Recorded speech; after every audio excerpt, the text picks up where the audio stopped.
Hello, this is Ahura with NFP updates from Audit Markets. First of all, let's see the NFP data, non-farm payrolls data that published so far a few minutes ago, and then we can check the market reaction as well. As you can see in economic calendar, the average earnings increased by 0.4% per month in May and 4.1% in the annual scale. Both of them were more than above the market expectations.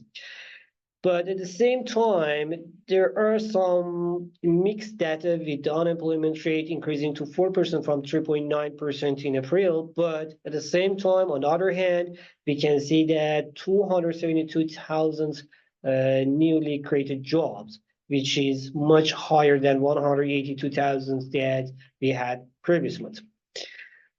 The mixed data, as I told, the mixed data, because we can see the number of the April decreased to 165,000 and unemployment rate increased to 4%. These data somehow can soften the positive reaction of 0.4% average earnings and 272,000 newly created jobs. So these data somehow they are positive, good for stock. They're somehow the good news for the labor market. But the negative side of this data, there are these 4% unemployment rate and previous month review, which is the review downside to 165,000 jobs. So, but generally, the market looking first of all to this number, 272,000 newly created job. Also looking at the average earnings. Why? Because higher earnings means that the people they will have more money. More money means the more spending, more demand, and higher inflation for longer.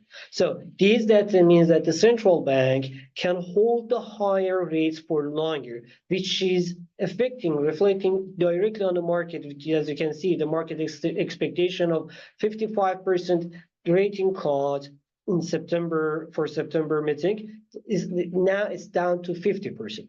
Before data published, more than 55% expectation we had for 25 BPS or basis point rate cut, but now it's fall to 50%, while we can see the 44% expectation for holding the rates at the current level, which is the 4.50%, while it was about 40% like yesterday. The 4% unemployment rate, which we have right now, is the lowest level, as you can see here, since January 2022. So the labor market, that number shows that the labor market has somehow the sign of easing or some of the weakening signal. It has like kind of the weakening signal. So the labor market has a mixed data, but still these mixed data mostly are positive. That's why the reaction, if we see the market reaction, we can see faster increasing of US dollar index. US dollar index increased much higher than like an hour ago. When before data published, we had the DXY around 104 point, and now it's around 105 mark. That can somehow help the US dollar index to hold its current rates around this level, between 105 and 104. But we cannot say that it can support US dollar index to increase much higher, as I told, because after 1 or 2 hours, the market will kind of this adjust, and market will see the more detail for this. I mean, first of all, this market reaction can be emotional reaction. Wow, we had 272,000 newly created jobs. But after 1 or 2 hours, investors will understand that unemployment rate increased to 4%. So they should not be that much happy for newly created job. At the same time, we had the previous month's number revised down to 165,000 created jobs from 170 some.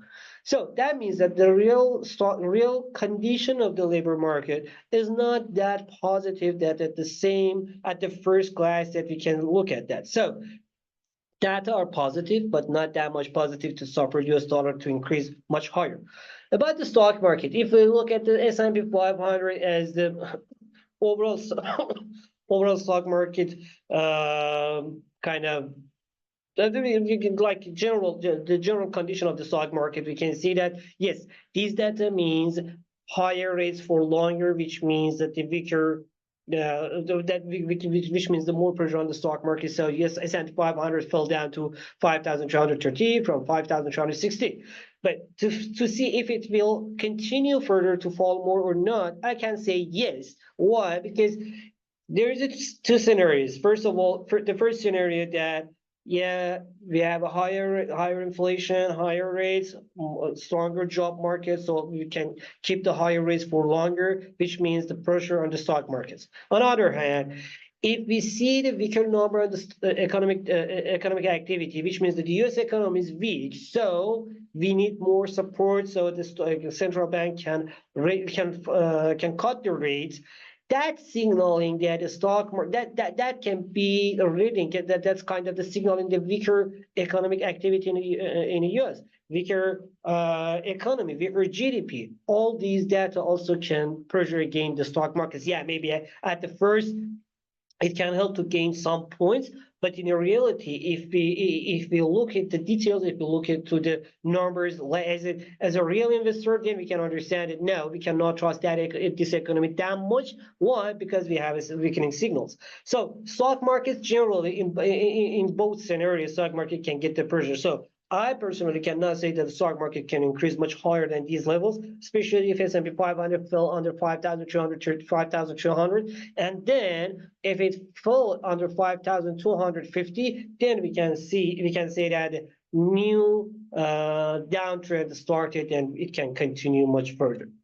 These are overall data and market reaction. If you have any other question, please write down under this video on Instagram or YouTube. I will try to get back to you as soon as possible. Have a good time. Bye.